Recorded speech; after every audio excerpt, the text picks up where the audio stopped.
बे समाव बिटिआरनि लेङाइ गाहाय खुंगिरि गबिन्द चन्द्र बसुमतारीनि गोख्रों फिनजाथाय बे खेबाव हाग्रामा महिलारिखौ थांखिनानै गोख्रों फिनजाथाय खालामदों बिथां गबिन्दआ बुंदों हाग्रामा महिलारिया 17 बोसोर खुंनायाव मा मावदों बेनि हिसाबखौ होग्रो बिपिएफनि 17 बोसोर खुंथायनि खामानिखौ बिटिआर सरकारा 2 बोसोरावनो मावफुंदों लामा लामा थानानै बाथ्रा बुंब्ला जाया बिटिआर सरकारनि मावफुंनायखौ नायनोब्ला गामियाव हाबनांगोन बुंबावदों हाग्रामा महिलारिनि दोलोआ दंफांनि चश्मा गाननानै बाथ्रा बुंनाया जोबोरैनो मिनिथाव गुबुन जायगायाव खारनानै थाहैनायखौ रायखांना बिथां गबिन्दआ बुंदों हाग्रामा महिलारिया दान मोनथामसो खारनानै थाहैनायनि उनाव बिसायख'थिनि थाखाय दासो सिरि मोनदों बबेखानि हाग्रामा महिलारिनि जेरै मेरै बाथ्रा बुंनाया थारैनो नंखायजोब फारसेथिं हाग्रामा महिलारिनि अजद खालामनायखौ नेवसिगारनानै बिथां गबिन्द चन्द्र बसुमतारीया रोखा बुंदों एबसुआ मोनसे फरायसा आफाद एबसुनि खोथा बादियै बिटिआर सरकारा सोलिया हाग्रामामोनहा गावसोर 17 बोसोर सासन खालामनो मा खामानि मावदों बेनि एसे हिसाबखौ होग्रोबा मोजां बिनि सायावसो बिथांमोना हयथ' दा मेन रडखिनिल' गिदिंनानै खोथाफोरखौ बुंदों गामि गामि हाबनानै नायथों गामि गामि हाबनानै बबेयाव मा खामानि जादों बेनि रिपर्टखौ लाथों बिनि उनावसो बुंथों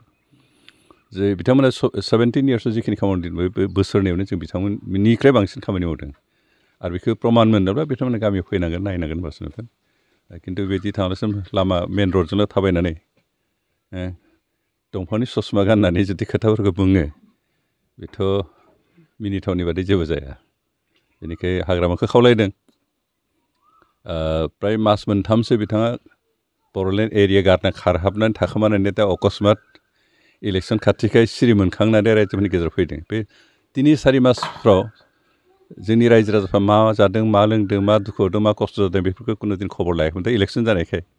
इलेक्सन खाथि मोनफैनायखाय दासो सिरि मोनखांदों बेनिखायनो बे सिरि मोनखांनाय मुब्रु मुसि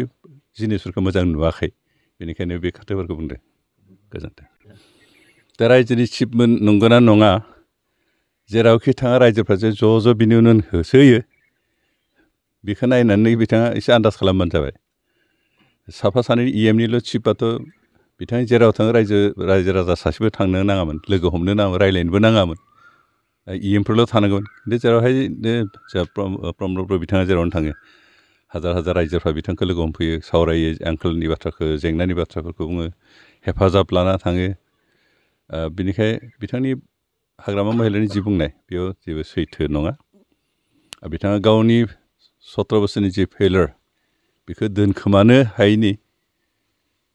गावनि जि गोरोन्थि गाव मावनो हायो बेखौ मालायनो जाबसिन होनायनि मोनसे नाजाथाबनायल' आरो बे नाजानायाव बिथाङा साक्सेस जाया फेलार जादों बेजों लोगोसे बिथाङा बुंबावदों जे प्रमद बर' माने जितु सोलायनाय बुंदोंमोन बिथाङा प्रमद बर'नि सरकारा सोलायनाय खोथा बुंदोंमोन खिन्थु प्रमद बर'नि पकेटासो सोलायदों होननानै बुंदों बिथाङा गावनि बे रेकर्डखौ नागिरथों थांनाय बोसोराव जों 29,000 क्रर दाहार गालांदोंमोन सरकारखौ देवालिया खालामनानै गाव हारसिंसो सरकारनि आसनिफोरनि फैसाखौसो गाव हारसिंसो बुथुमना दोन्दोंमोन बिनि बाथ्राफोरखौ बे बाथ्राखौ गासै रायजोफ्रा नुगासिनो दं दिनै बे गावनि दायफोरखौ मालायनो जाबसिन होनायनि नाजानानैसो बेखिनिखौ बुंदों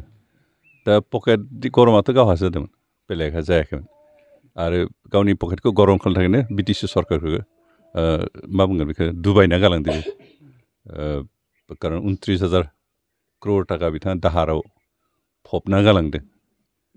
खिन्थु आथिखालनि सरकारा दासिमहालागै 1 थाखाबो दाहार फोनांना दोनाखै मोनसे खोथा मावखुलिनिफ्रायसो सलायो होननानै बुंबाय आबसुआ फरायसा आफाद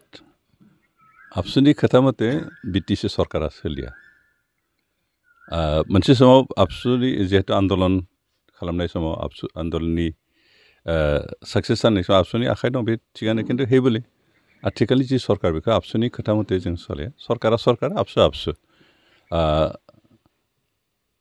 आबसुआ जातिनि जिखिनि जेंना माहारियारि जि जेंना बे जेंनाखौ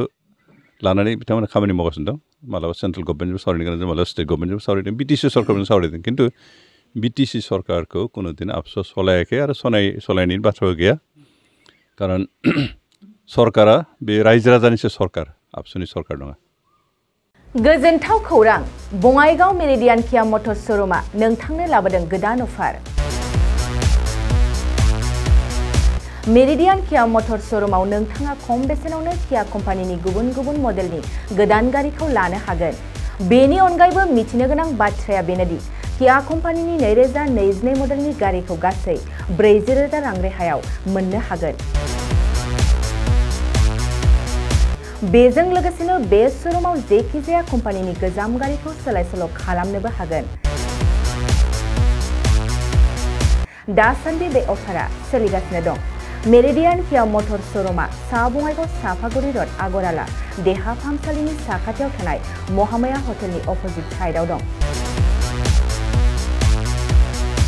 बे अफारखौ मोनफुंनो थाखाय नोंथाङा अनलाइनबो बुकिं खालामहरनो हागोन। लोगोसेनो गोबां मिथिनो थाखाय थोंजोङै 7099003414 नङाब्ला 8822790662 जानबुं अनजिमायाव जगाजग खालामहरनो हागोन आरो बङाइगाव मेरिडियान किया मटर शोरूमाव थांनानैबो नायनो हागोन।